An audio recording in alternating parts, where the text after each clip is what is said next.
Hi friends, it's Tracy from the Financial Freedom Diary, and we are back to budget. I guess it's going to be called my side hustle money for the month of August. This is the first time that I've had Google AdSense and Amazon affiliate money. I did not know, so let me just back it on up. I did not know that in May and July I had received an Amazon affiliate money. I didn't know, so I apologize for that, and I apologize for not thanking you guys for using my affiliate links down below because you guys have been using them. I remember getting like 3,000 points on Fetch one day, and I'm like, yay! Cool, because I actually do use my Fetch, and the things that I do share down there are things that I actually use. So if you haven't had a chance to subscribe to my channel, I totally forgot to do the YouTube things, right? Please subscribe below, like the video, comment below, let me know how you're doing, because when one of us is winning, all of us are winning. So I like to share in y'all victories, no matter how small that you think they are. They actually are victories. So let me talk about what I earned this month. Google AdSense, I made $197.87. Thank you all for watching the videos, watching the ads. I appreciate you all so much for doing that for me. Because of you, this payment is actually possible.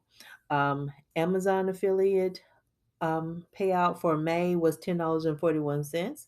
Thank y'all again.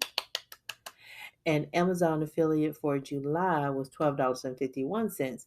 So thank y'all once again. And I apologize for not noticing that happened. I got an email and I didn't understand what it meant.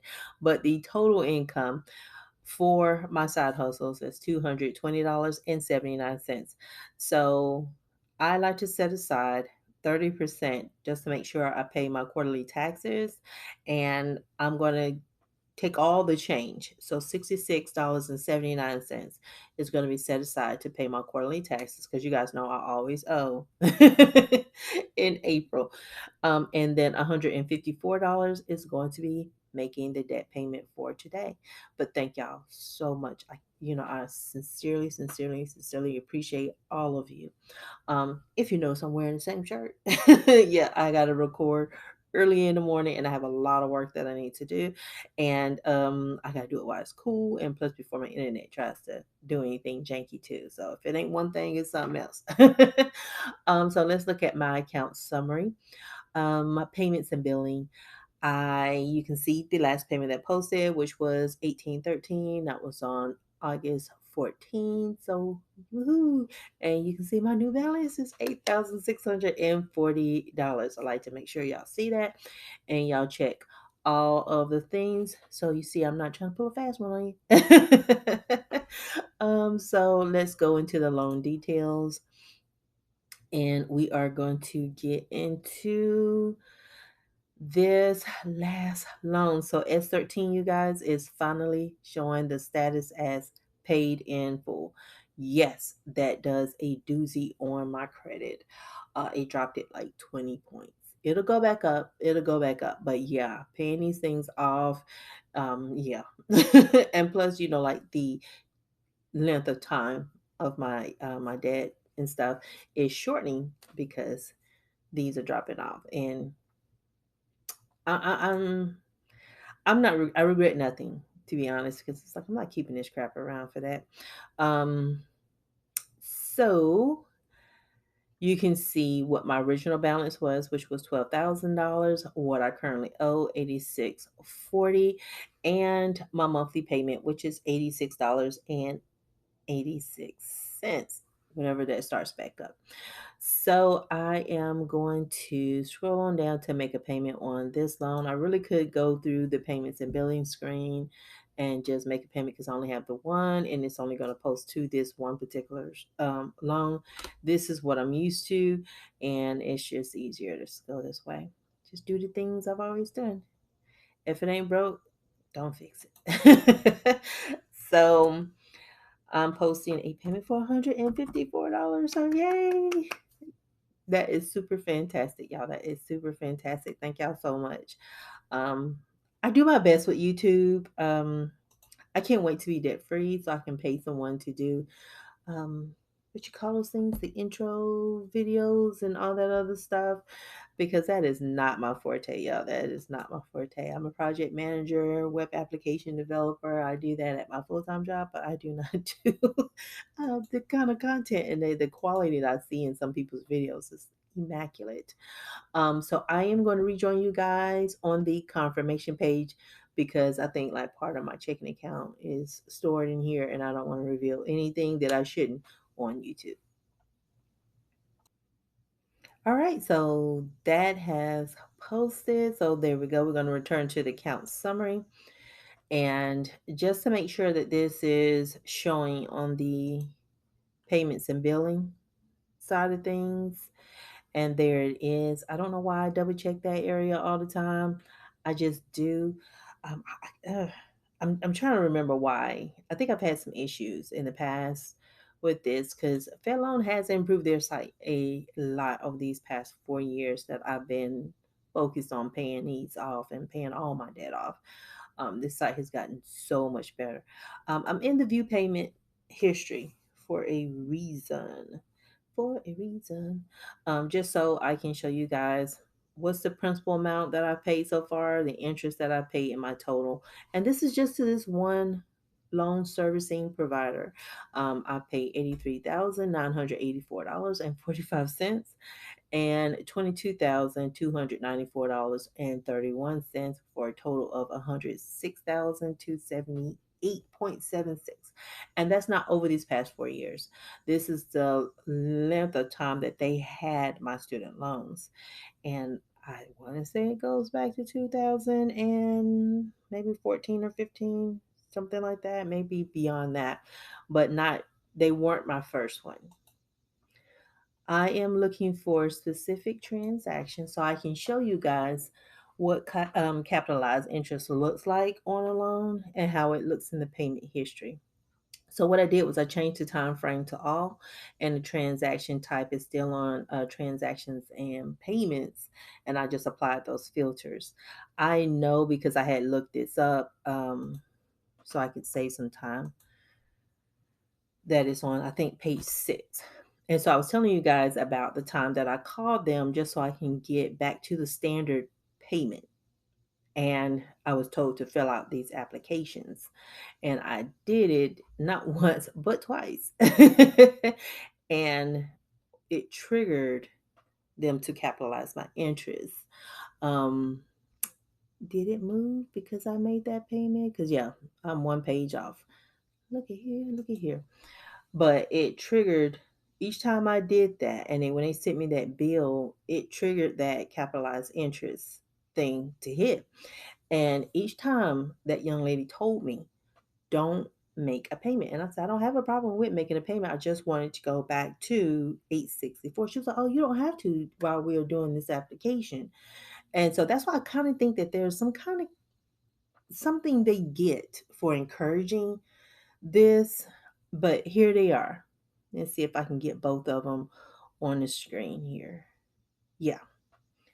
So here they are. So you can see on 619, they capitalized some interest because you can see the difference between my balance on 616 when I made that payment for $106.40 and what happened 3 days later when they capitalized interest. And that was the second time. I think I did the IDR paperwork one day after I listened to her, and I just kind of felt like that wasn't right. And I just like, I can make this work with IDR. I know what my extra payment's going to be because I already had it written down. Forget all that. Now, down here to 412, you'll see that I had interest that capitalized on me, and you'll see my balance was 82,738.85.